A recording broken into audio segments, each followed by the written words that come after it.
Yang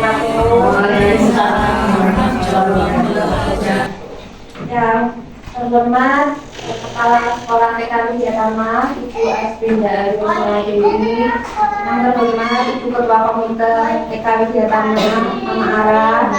Yang kami hormati juga seluruh tamu undangan, ibu-ibu semua para hadirin dan orang tua murid TK Widyatama. Alhamdulillah, segala puji syukur kita panjatkan kepada Allah Subhanahu wa Ta'ala. Cara berjalan dengan lancar dan membawa berkah untuk kita semua. Amin. Berdoa mulai.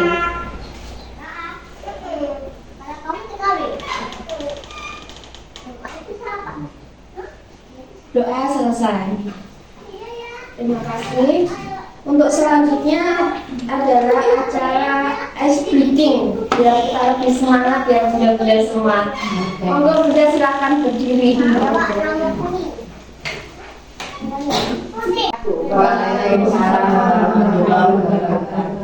Salam sehat, salam sejahtera dan salam bahagia untuk kita semua.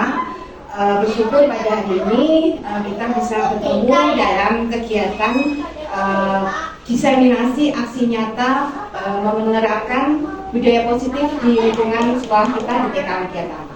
Sebelumnya kita mulai mengisinya dengan kegiatan yang membahagiakan kita ya. Kita ice breaking dulu karena itu akan membuat kita lebih bersemangat. Dilihat dulu contohnya ya Mama dan Bunda semua. Ini saya sama Bu Ninggar akan mempraktekkan. Apa kabarmu? Apa kabarmu? Bergembira, tepuk tangan, berikan matamu, senyum ke kiri, senyum ke kanan, berkeliling sambil teriak hore ya. Mama mungkin udah lama gak mainan ya. Apa kabarmu? Apa kabarmu? Mari bergembira, tepuk tangan, berikan matamu, senyum ke kanan, berkeliling sambil teriak hore. Waktu untuk memenuhi undangan kami dalam kegiatan diseminasi aksi nyata kegiatan perkuliahan kami, pendidikan kami sebagai guru penggerak atau penggerak angkatan 11 tahun 2024. Di pagi hari ini saya akan menyampaikan materi tentang budaya positif.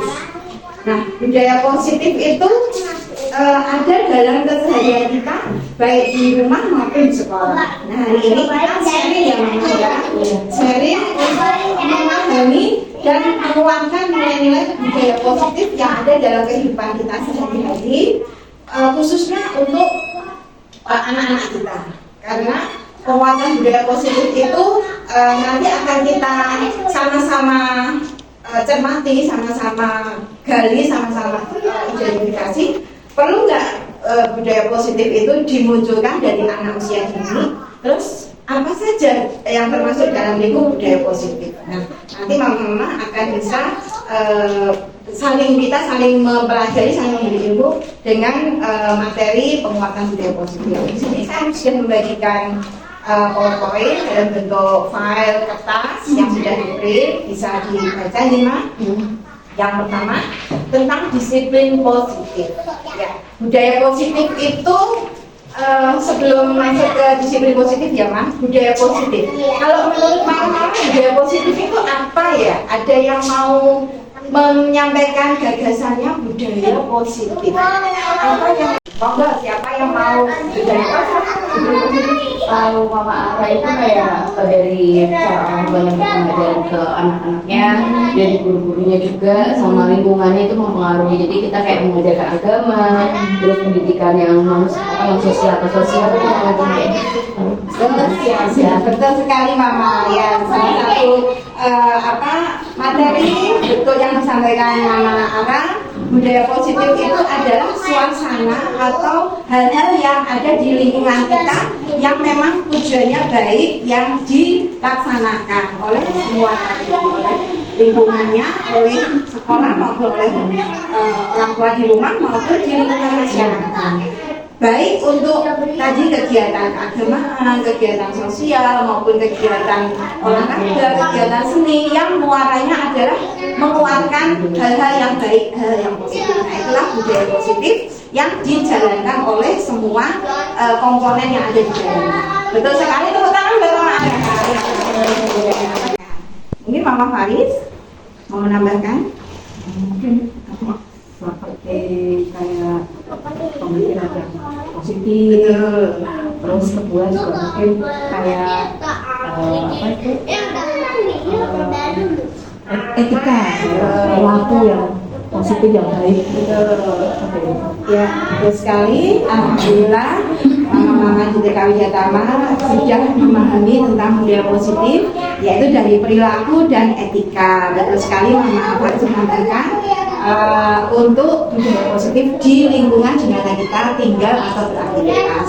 Nah, lanjut berarti sudah bisa kita terima ya budaya positif itu seperti apa? Yaitu suasana yang baik, yang positif, yang diwujudkan oleh semua komponen di dalamnya untuk menguatkan perilaku-perilaku yang positif, yang baik, yang membuat kehidupan kita nyaman dan aman serta bahagia. Ya, itu budaya positif. Adakah budaya positif yang Mama mau rasakan? Mungkin dari Mama Ati dan Umi Ari nanti yang mewakili dari dulu. Monggo kami persilahkan. Budaya positif yang sudah dirasakan ada di Widyatama, kira-kira sudah ada atau belum? Boleh diungkapkan. Monggo kami persilahkan.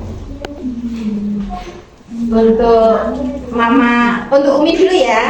Umi Ali silahkan untuk budaya positif yang ada di lingkungan sekolah kita di DKW Jatama mungkin bisa disampaikan. Waalaikumsalam warahmatullahi wabarakatuh. Budaya positif yang sudah ada di lingkungan DKW Jatama. Sebenarnya setelah saya ada di sini, saya lihat anak-anak dengan orang tua bisa lebih menghormati, datang kita sebagai guru, anak-anak beri salam, terus untuk waktu ada kelas, anak-anak juga menghormati, mendengarkan apa yang guru arahkan. Itu setidaknya menjadi budaya positif yang sudah kita lihat dan dilaksanakan anak tiap harinya. Mungkin itu yang bisa saya sampaikan hari ini. Mungkin ada tambahan dari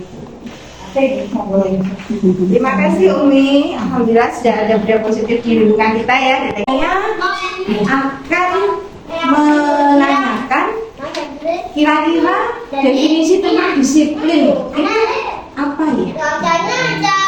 Ya, silahkan. Mungkin dari meja ini, tadi meja ini sudah panas, meja biru dan kuning. Meja biru dan kuning. Kalau biru kuning, biru kuning kuning ya. Silahkan, mungkin akan mencoba menyampaikan gagasan atau pemikirannya tentang disiplin, sikap disiplin. Monggo disampaikan dilihat untuk mewakili kelompoknya, bisa diperkenalkan. Kalau menurut saya disiplin positif itu seperti bagaimana cara kita mempelajari sesuatu untuk bisa mengontrol diri kita dalam bertindak maupun berperilaku yang positif, yang baik. Iya, betul sekali. Sikap disiplin adalah bentuk sikap positif yang muaranya atau sumbernya ada dari sikap kita mampu mengontrol diri kita. Mengontrol diri kita itu maksudnya apa? Maksudnya kita bisa menepati apa yang menjadi tugas kita. Bahwa disiplin itu kita sudah konsekuen, sudah berkomitmen. Itu menjadi suatu sikap disiplin. Bukan berarti disiplin itu diartikan tata tertib, hukum, terus sanksi itu bukan. Tapi disiplin itu sikap kita menepati apa yang sudah menjadi komitmen kita. Itu salah satu elementer dari makna disiplin. Jadi jangan diartikan oh disiplin itu cuma untuk aturan atau tata tertib atau hukuman, bukan. Disiplin itu dari hal yang sederhana, dari yang kita jalankan dengan sesuai dengan tujuan dan sesuai dengan apa? Dengan koridor tugas kita atau dengan schedule. Jadi kita terapkan budaya positif di TK Widya Tama sudah terasa ya Nak, dari anak-anak yang beraktivitas, terus mama-mama mengamati, alhamdulillah itu sudah muncul secara karakter setiap hari yang kita budayakan untuk anak-anak di TK Widya Tama. Untuk selanjutnya, kira-kira untuk sikap disiplin positif tadi, kalau budaya positif seperti itu, sikap disiplin positif untuk anak kira-kira sudah dirasakan apa saja bentuk disiplin positif yang sudah dimiliki putra putrinya, baik di saat di sekolah maupun di saat di rumah, maupun bisa diinformasikan atau di-sharing atau dibagikan untuk kegiatan kita pada hari ini. Mungkin dari Mama Faris, disiplin positif yang ada pada perlu ada. Boleh. Oke, kalau untuk budaya positif yang di TK Widya Tama yang selama ini Ara dapatan ya di sini itu dari agamanya Umi untuk ngajarin-ngajinya. Terus kalau Bunda untuk sopan santunnya dan disiplinnya. Kalau Bumi itu belajar dari tegasnya. Kalau dari Mama Khaira mungkin dari pembelajaran strukturnya untuk organisasinya itu seperti apa. Jadi kayaknya udah koordinasi dalam satu bagian gitu. Jadi dari positif bagiannya udah ada semuanya juga sih kalau menurut Ara. Oke, tepuk tangan buat mama-mama semua. Alhamdulillah ada ini. Sama ini ya, moving class ya.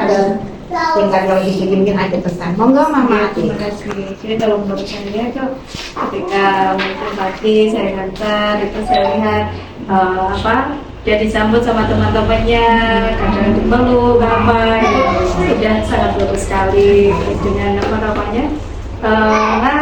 hewo gitu kan berarti penting ya, jadi semangat untuk belajar.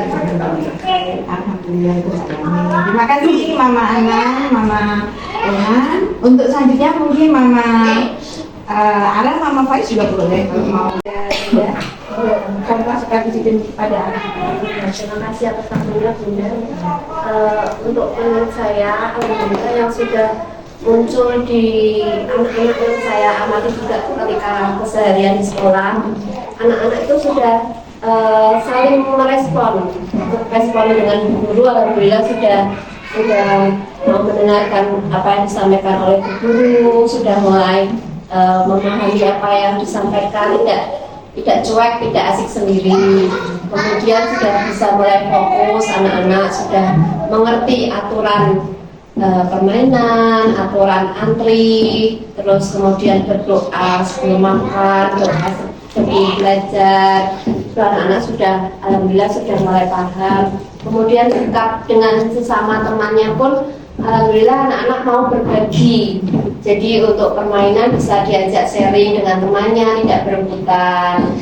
Kemudian anak-anak juga sama guru itu sudah salim, sopan, alhamdulillah ngomongnya juga sopan, alhamdulillah. Jadi yang saya lihat dari anak-anak yang sekarang tuh alhamdulillah sudah mulai kemandiriannya juga sudah mulai muncul. Kemudian mau mengerjakan tugas, mau mengerjakan perintah yang diberikan oleh guru, jadi sudah mulai ada proses yang lebih berkembang, alhamdulillahnya seperti itu.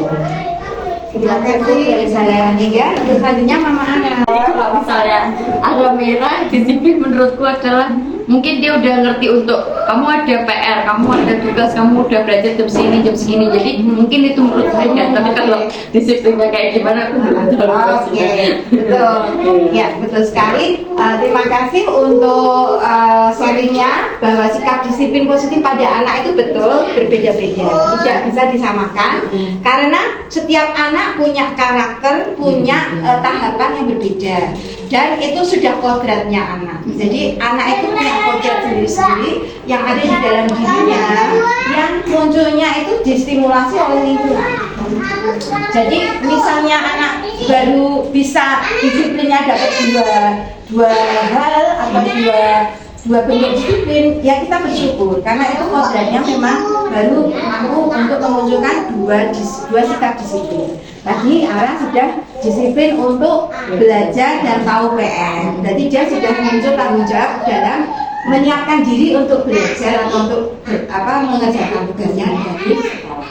Sedangkan Mama Faris tadi sikap disiplinnya dalam bentuk doa dan bentuk sikap hormat kepada orang tua, betul sekali, tidak gila.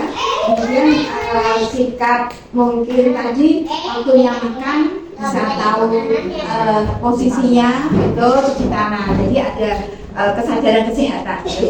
Tiga berarti. Kalau Mama Ana, monggo sikap disiplin positif dari kita bisa di-share. Jadi ambil momen istimewa di anak usia dini ini untuk menanamkan sikap-sikap baik tadi dengan kodratnya. Jadi jangan membebani, tapi nyampe dengan baik, dengan natural. Anak akan bisa menyerap sesuai dari kemampuan dia. Begitu ya, Mas? Nah, itu yang akhirnya juga nanti pada saat dia lulus dari TK, dia masuk ke tingkat lembaga pendidikan yang di atasnya yaitu SD, dia sudah bisa menyesuaikan. Misalnya tadi dari bimbingan memberitahu anak-anak sudah lebih mandiri. Nah, pada saat di SD dia sudah tidak perlu ditumbuhi orang tuanya, tidak perlu takut karena dia sudah tangguh, sudah bisa bersosialisasi dengan orang tuanya. Jadi disitulah kita dari pihak sekolah dengan orang tua dan masyarakat butuh kolaborasi, butuh bekerja sama untuk menguatkan anak-anak memiliki sikap-sikap disiplin positif dan punya sifat-sifat kebajikan universal dalam bentuk hukuman dan penghargaan. Nah, biasanya orang itu melakukan sesuatu itu ada alasannya enggak, Mas? Ada alasannya, ada latar belakangnya, ada tujuannya. Segala hal, baik hal yang baik maupun hal yang buruk, pasti ada latar belakangnya, ada alasan, ada tujuannya. Nah, di sini ada psikolog atau ahli yang memperhatikan karakter manusia, yaitu bernama Diane Gosling. Itu menyebutkan ada 3 motivasi perilaku manusia. Yang pertama, yaitu perilaku untuk menghindari ketidaknyamanan atau hukuman. Kemudian yang kedua, motivasi perilaku mendapatkan imbalan atau penghargaan. Dan yang ketiga, motivasi untuk menjadi orang yang mereka inginkan dan menghargai diri sendiri dengan nilai-nilai yang mereka percayai. Nah, di sini ada korelasinya atau ada keterkaitannya sikap-sikap yang kita lakukan sehari-hari. Yang pertama, untuk menghindari ketidaknyamanan atau hukuman. Misalnya gini, Bu RT, informasi kalau yang tidak datang senang didenda atau dibatasi oleh norma dan aturan yang sama. Kemudian kita menyadari, oh, aku harus olehnya. Ini tugasku, jadwalku maju, jadwalku melakukan tugas, jadwalku ini, jadwalku itu. Oh, aku harus begini. Berarti dia masuk ke poin yang terakhir. Dia sudah menyadari apa yang harus dia lakukan. Dia sudah bisa menghargai dirinya sendiri. Kalau aku melakukan berarti aku tanggung jawab. Kalau aku melakukan berarti aku mau maju. Kalau aku melakukan berarti aku bisa dipercaya. Kalau aku melakukan berarti aku orang yang konsekuen. Dia sudah menghargai dirinya sendiri dengan memunculkan nilai-nilai baik dalam dirinya.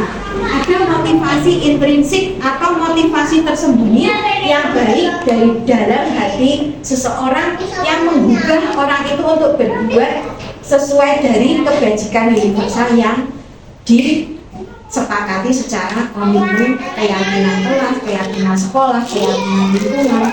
Semua itu dilaksanakan tanpa harus diiming-imingi, tanpa harus mendapatkan ujian. Jadi sudah dalam bentuk tata tertib.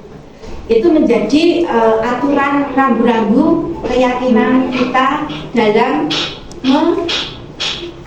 mengikuti kegiatan di lembaga kita.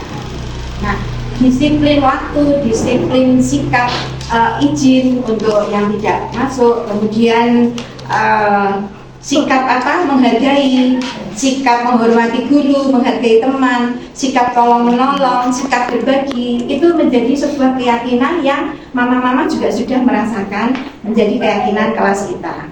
Nah, kira-kira mau ada yang ditambahkan, Mas? Boleh, karena keyakinan kelas atau keyakinan sekolah itu bisa diadopsi atau bisa dimunculkan dari luar komponen pendidik atau dari sekolah. Dari orang tua mungkin mau ada yang menambahkan yang mungkin belum ada dari keyakinan kelas atau sekolah kita, boleh menambahkan. Mungkin saya bagi kertasnya ya, nanti bisa ditambahkan di situ. Untuk keyakinan kelas bisa ditulis, ada masukan monggo ditambahkan keyakinan kelas yang bisa ditambahkan untuk dimunculkan di TK Widyatama.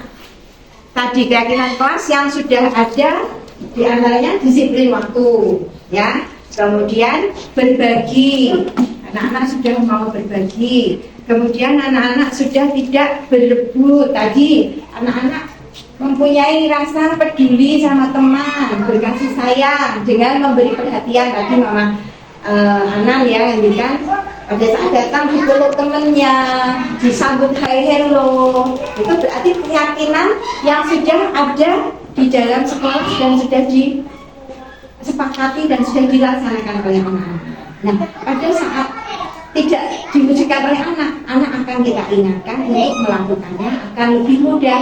Monggo Mama dan Bunda bisa menuliskan untuk keyakinan kelas yang kira-kira kok iya. Nah, ini kebutuhan dasar manusia itu 5 hal yang kalau tidak ada dalam diri manusia itu akan timbul masalah.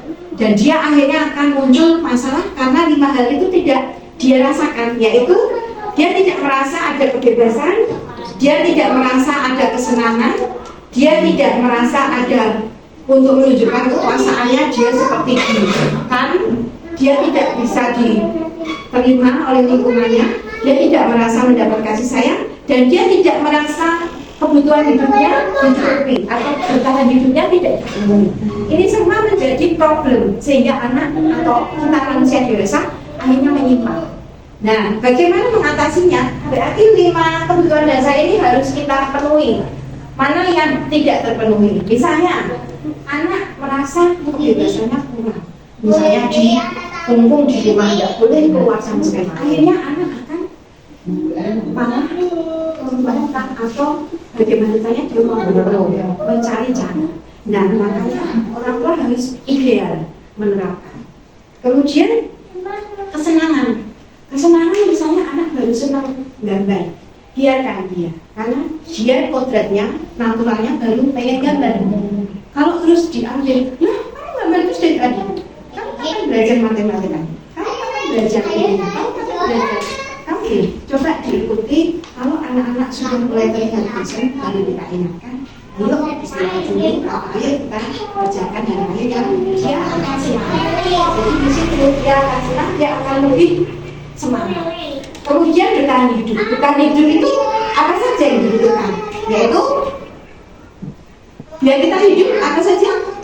Makan, betul. Anak-anak belum makan, bagaimana dia bisa kenyang? Nah, akhirnya dia itu kekuasaan. Nah, di situ dia menunjukkan kekuasaan. Kalau di TK, karena ambil minum saya.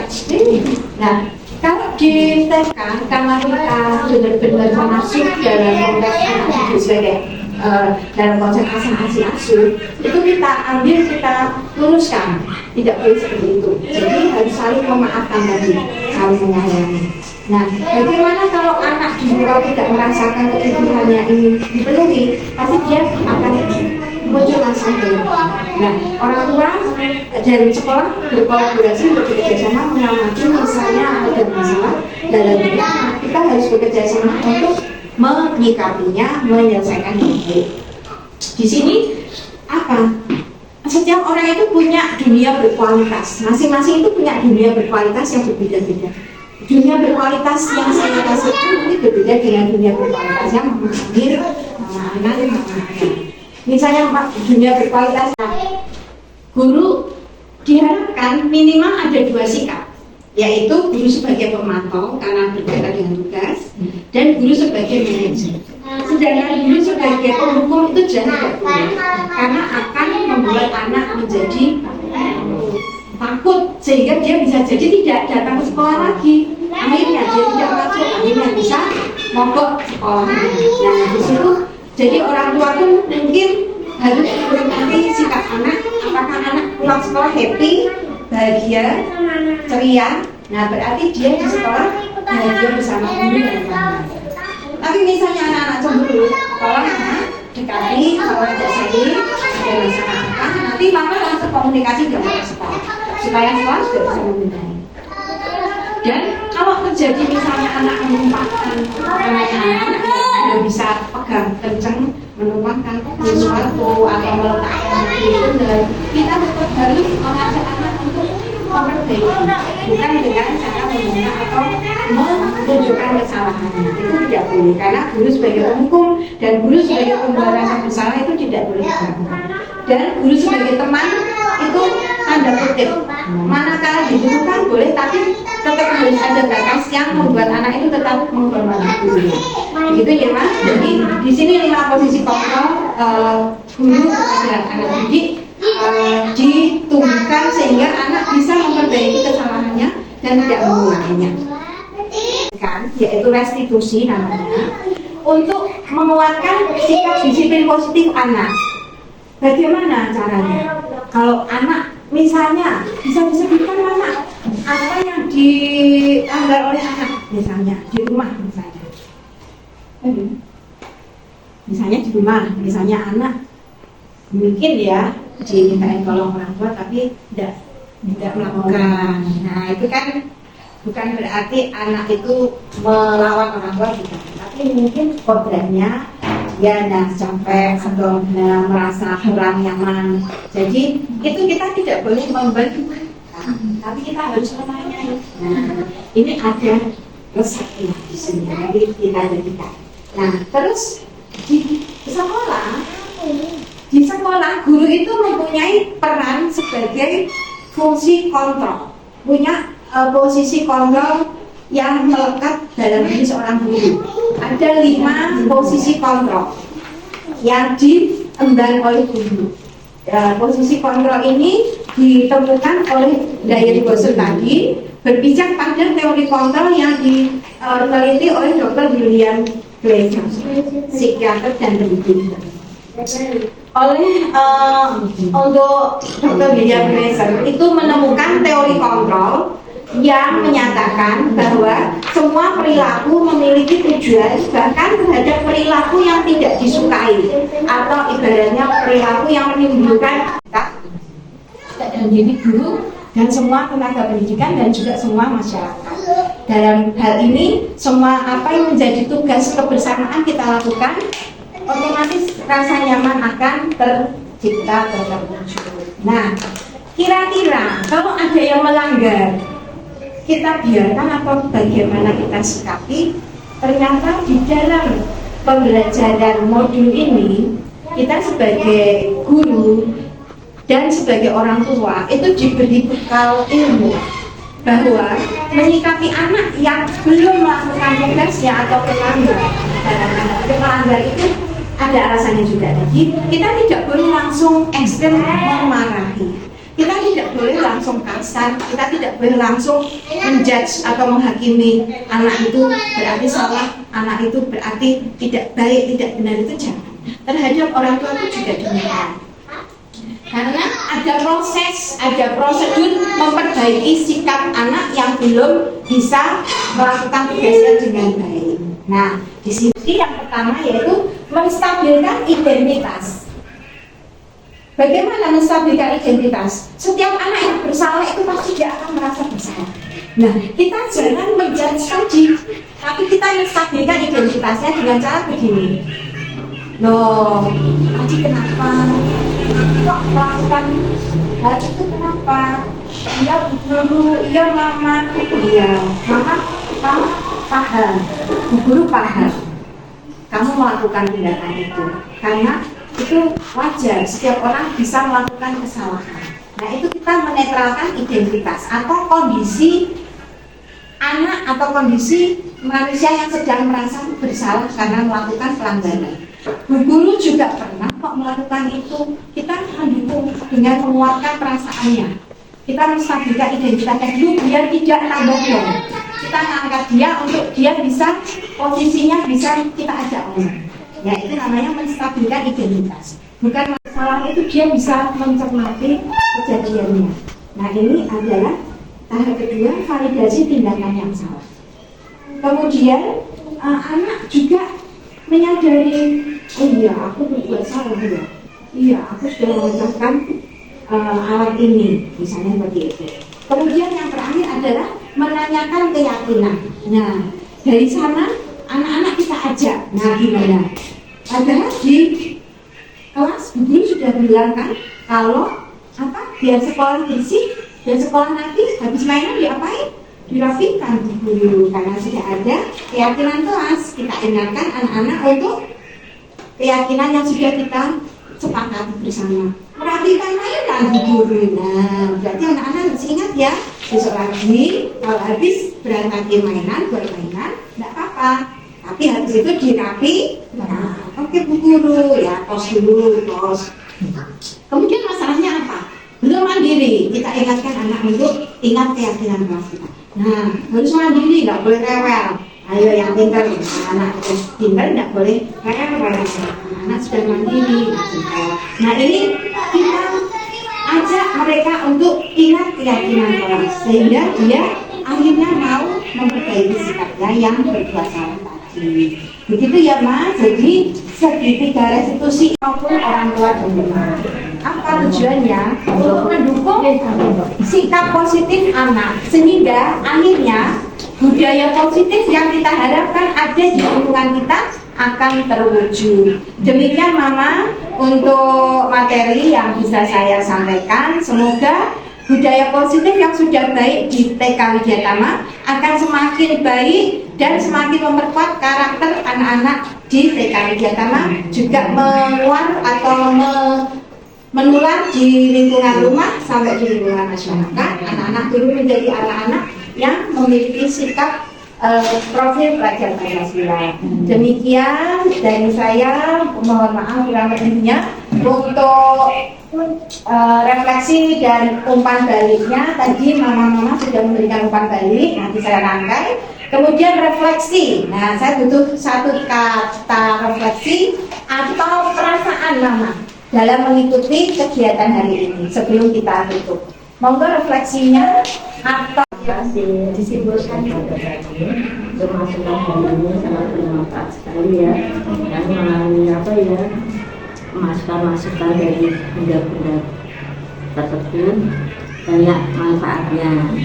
Dunia belum sampai situ, sekarang sudah bisa merasa yang ini jadi tahu. Terima kasih. Terima kasih, tepuk tangan. Risetnya apa hari ini? Ya, alhamdulillah, terima kasih. Melalui pertemuan ini saya juga merasakan dampak positif untuk saya juga dalam membimbing anak saya di rumah juga, dan juga untuk membimbing anak-anak di sekolahan. Jadi ada masukan yang positif untuk perkembangan yang lebih baik dalam mendidik anak-anak. Alhamdulillah, tepuk tangan dari sini ya. Selanjutnya budaya Kesan yang saya dapat dari pertemuan hari ini, kita sebagai terutama ibu ya, saling memberi masukan. Meskipun kita mungkin sudah punya anak-anak yang lebih besar, mungkin ada hal-hal yang sekiranya belum pernah kita alami atau kita hadapi, kita bisa kita sharing di sana. Dan mudah-mudahan kedepannya kita saling bersinergi ya, baik dari guru, lingkungan sekolah dan orang tua serta lingkungan di rumah bisa bekerjasama dengan baik. Kemudian yang mungkin saya bisa sampaikan, kemudian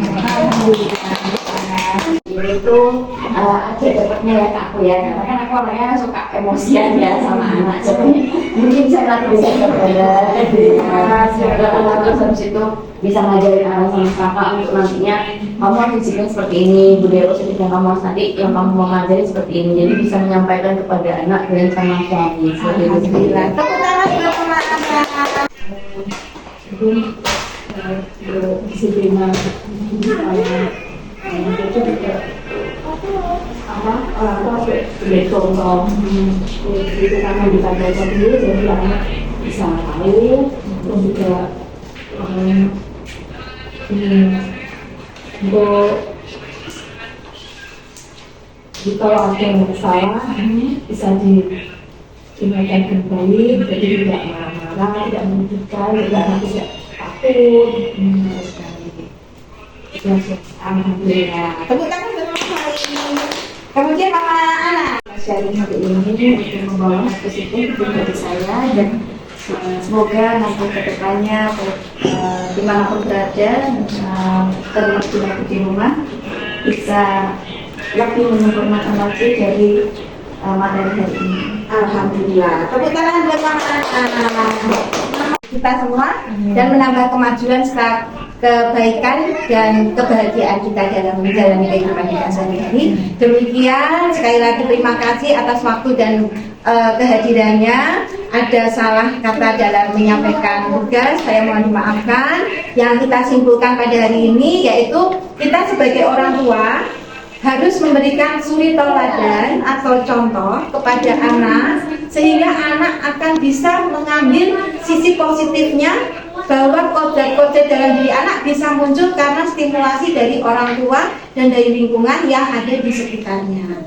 Dan kita sebagai orang tua harus mempunyai tadi yang Mama Ara bilang, mempunyai hati yang luas, hati yang besar untuk menyikapi atau menindaklanjuti hal-hal yang baik dari diri anak yang belum muncul. Karena dari kita anak-anak akan tumbuh bersama menjadi manusia yang berkarakter unggul dan berkarakter baik. Demikian kesimpulan hari ini. Mari kita tutup bersama-sama dengan membaca hamdalah. Alhamdulillahirabbil alamin wa billahi taufiq wal hidayah. Wassalamualaikum warahmatullahi wabarakatuh. Waalaikumsalam. Ini tandanya cantik Ya, alhamdulillah.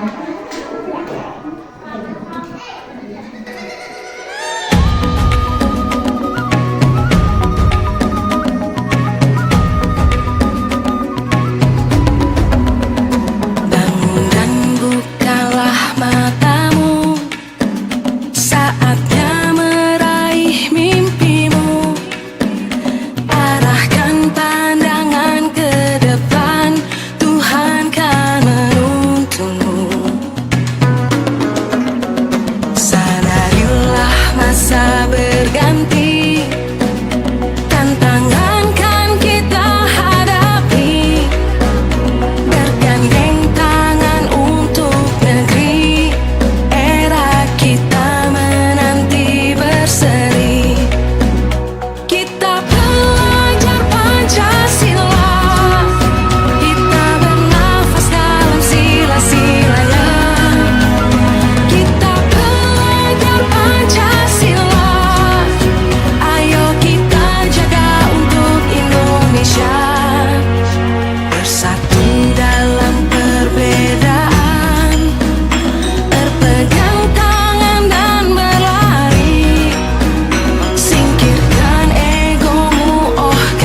Iya. Sudah sehat ya badannya? Alhamdulillah. Tadi Amal sama Renan berebut apa ya? Ibu lihat tadi. Berebut rebana boleh nggak? Nggak boleh. Nggak boleh, bener. Memang berebut rebana kamu pengen ya kan? Renan pengen. Bu Guru juga pernah. Bu Guru dulu pas kecil juga pernah berebut. Tapi itu nggak baik ya? Nggak baik. Kenapa nggak baik? Karena bisa apa? Bisa berantem. Itu baik enggak? Tidak baik. Tidak baik. Terus bisa bikin temennya Nangis. nangis. Baik juga enggak? Enggak. Terus Amel masih ingat Bu Guru pernah bilang kalau di kelas biar enak belajarnya satu. Apa kan? Tidak boleh berebut. Dua, mau pinjam mainan harus bilang yang baik. Tiga, harus rukun dengan teman. Empat, harus mendengarkan buku guru. Berarti Aman ingat ya, besok lagi kalau mau mainan sudah dipegang Renan, bilang yang baik. Boleh aku pinjam atau aku mau mainan bareng Renan, bolehkah? Gitu ya. Oke, janji? Paham ya? Pintar. Sip. Ada Abizar, kemarin mainan apa? Waktu Bu Guru belajar mainan sama Faris? Mainan panco. Biar apa mainan panco? Suka aja. Iya.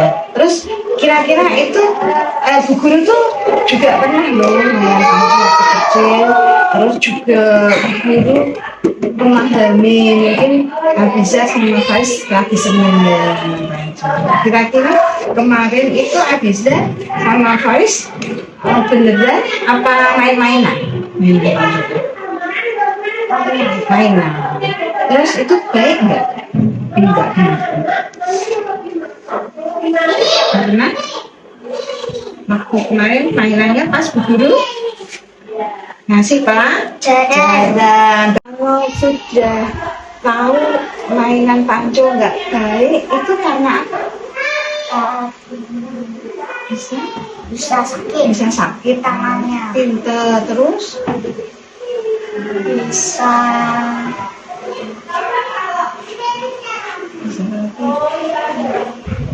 bisa terganggu teman-temannya sama Bu Guru ya, karena mainannya pas Bu Guru mengajar. Nah, Abizar ingat waktu kita pertama mau belajar, Bu Guru bilang jadi anak yang baik di kelas harus bagaimana kita kalau bisa enak belajarnya?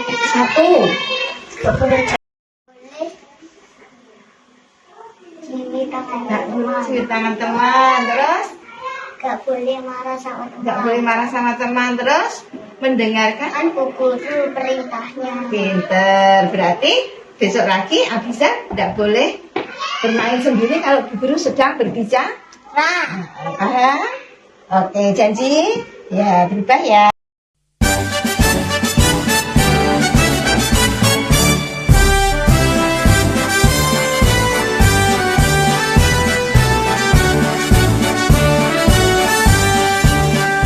Bulatkan tekad, kuatkan hati. Negeri ini memanggilmu kawan. Belajar bergerak berbagi